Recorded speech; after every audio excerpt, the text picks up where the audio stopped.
표제에 보면은 깃딧에 맞춘 노래라고 되어 있는데 이 깃딧은 포도주 틀이라고 합니다.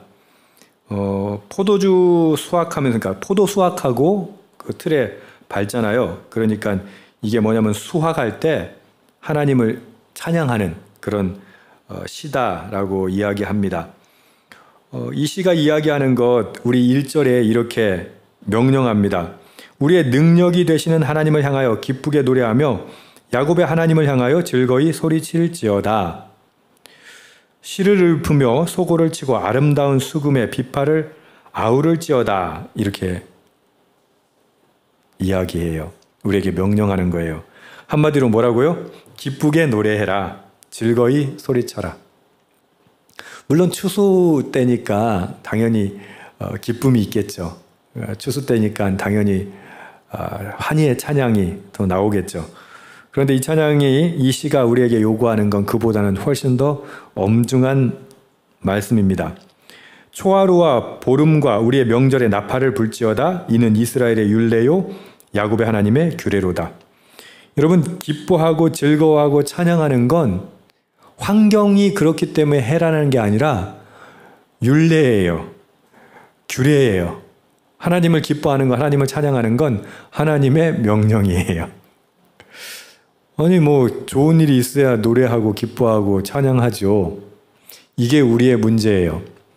여러분, 우리 얼마나 찬양할 일이 많습니까? 최근에 이제 미국에서 EU나 우리나라에게 국방비를 전체 GDP의 5%를 써라 이렇게 요구하고 있어요.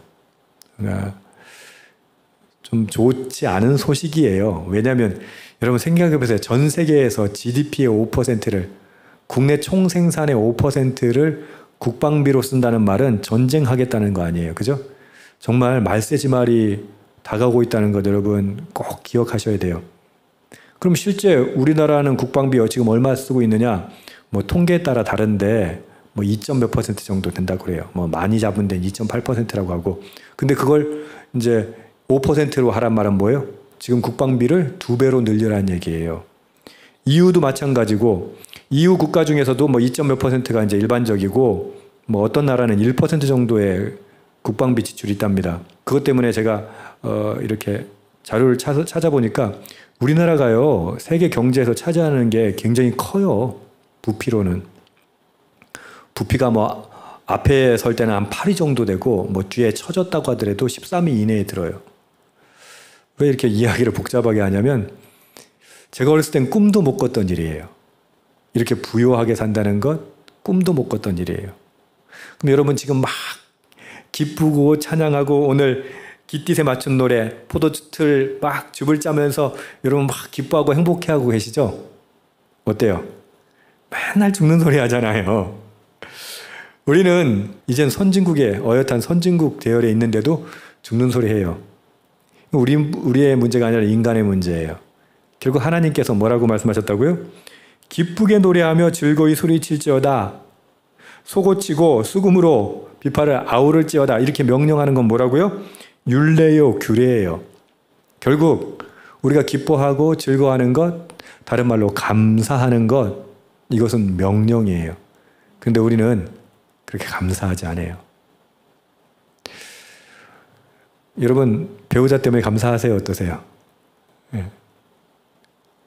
고개를 끄덕이는 사람 있고 안 끄덕이는 사람은 뭐야? 여러분 그 배우자 주신 거 하나님이에요. 감사하세요. 기뻐하세요.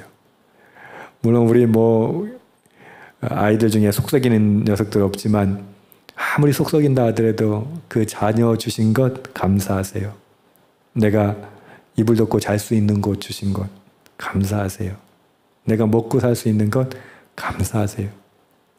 여러분 하나님 그 명령이에요. 우리 보고 기뻐하라, 찬양하라, 감사하라. 이 세상을 살아가는 많은 퍼신술이 있을 거예요. 근데 이 세상을 살아가는 가장 행복한 방법은 하나님의 명령대로 살아가는 거예요. 어떤 명령? 기뻐하라, 즐거워하라, 노래하라, 감사하라. 여러분 기쁘지 않아도 기뻐하세요. 목사님 죽을 것 같아요. 근데 어떻게 기뻐합니까? 아니요. 우리는 기뻐할 수밖에 없는 존재예요.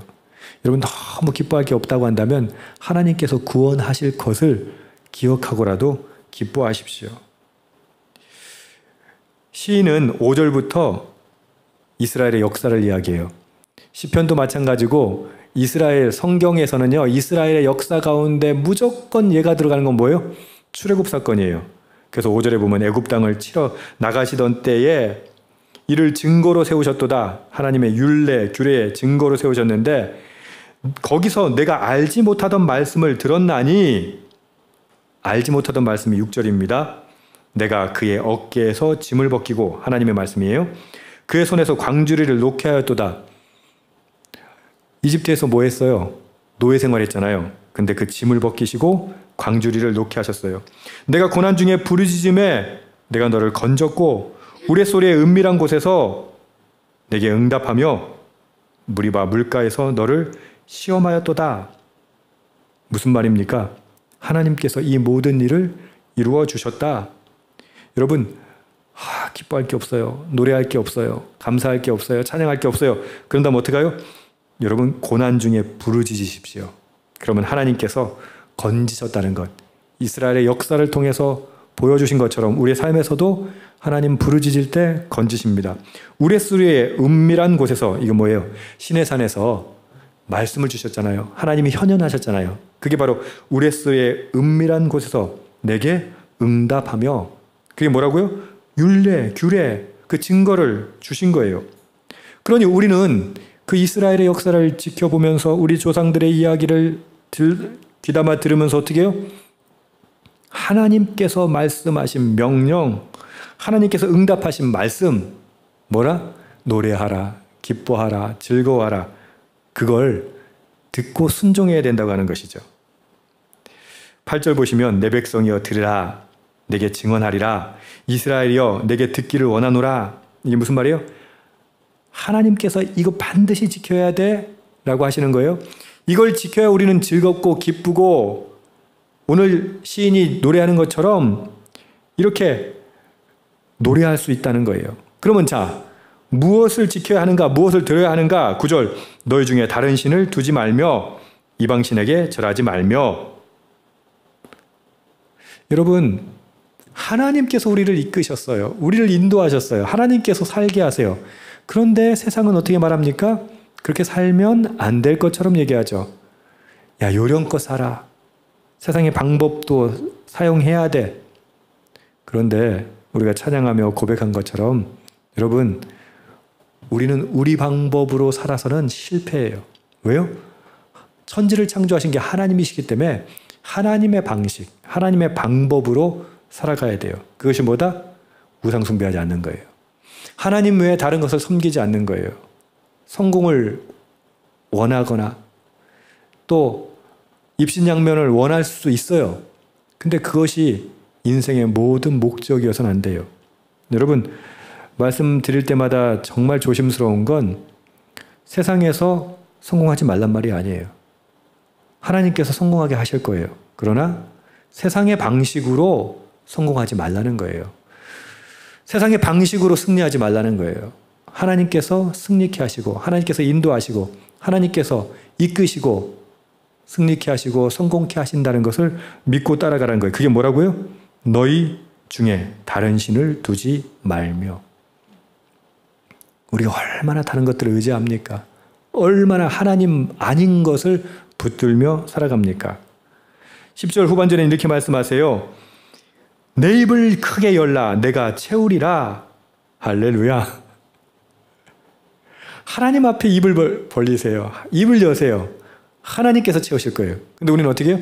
자꾸 세상 방법으로 살아가죠. 세상 욕심으로 살아가죠. 그렇게 하지 말라. 11절 12절이 그런 우리의 모습입니다. 내 백성이 내 소리를 듣지 아니하며 이스라엘이 나를 원하지 아니하였도다. 그렇게 순종해라, 들어라. 말씀 주셔도 십계명을 주시고 율례와 규례를 주시고 기뻐하고 찬양하고 만족하며 감사하며 살아라고 했는데 어떻게 해요? 내 목소리를 듣지 아니하고 나를 원하지 아니하였더라. 심판 중에 심판은 뭐예요? 죽이는 거 심판은 아니에요. 여러분, 착각하지 마세요. 뭐 벼락쳐가지고 뭐 심판하실 것 같죠? 심판 중에 심판은 우리가 로마서 공부할 때도 공부했던 겁니다. 12절.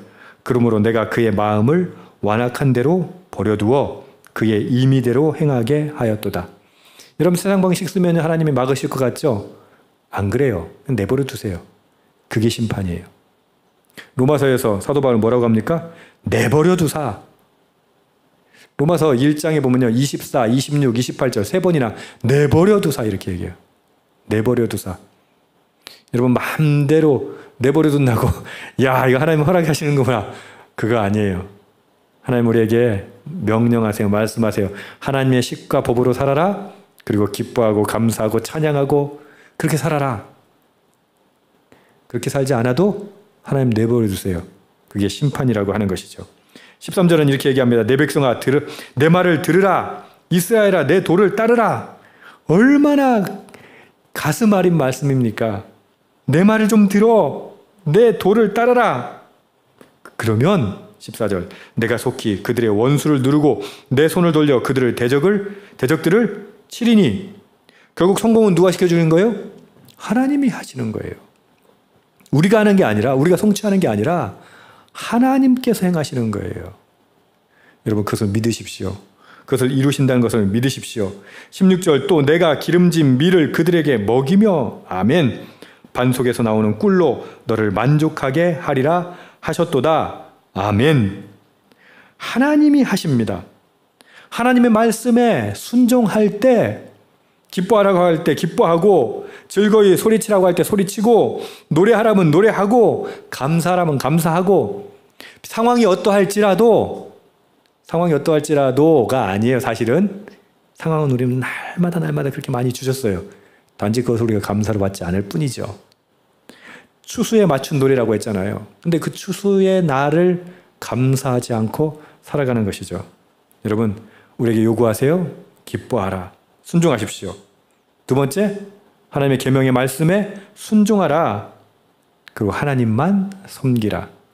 여러분 그랬을 때 우리 기뻐하고 노래하고 찬양하고 감사하고 감격하고 그런 일들이 우리 삶 가운데 충만할 줄 믿습니다. 여러분도 저와 여러분도 이 시편처럼 그런 시를 지어 노래할 줄 믿습니다. 그런 저와 여러분 되기를 주님의 이름으로 축복합니다. 아멘.